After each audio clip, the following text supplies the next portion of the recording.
Hi everyone, this video will show you 4 different ways how to zoom in and zoom out in Photoshop.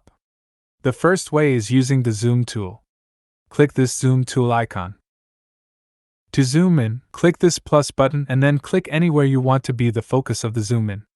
And to zoom out, click the minus button and then click on the canvas.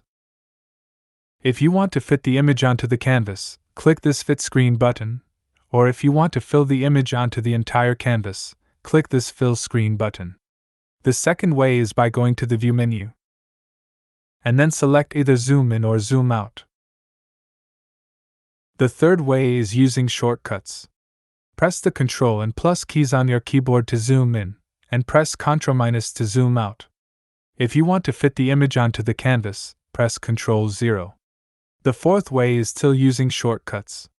Press and hold the Alt key while scrolling down your mouse wheel to zoom out, and scroll it up to zoom in. That's it. That's all for this Photoshop tutorial, and don't forget to subscribe for more.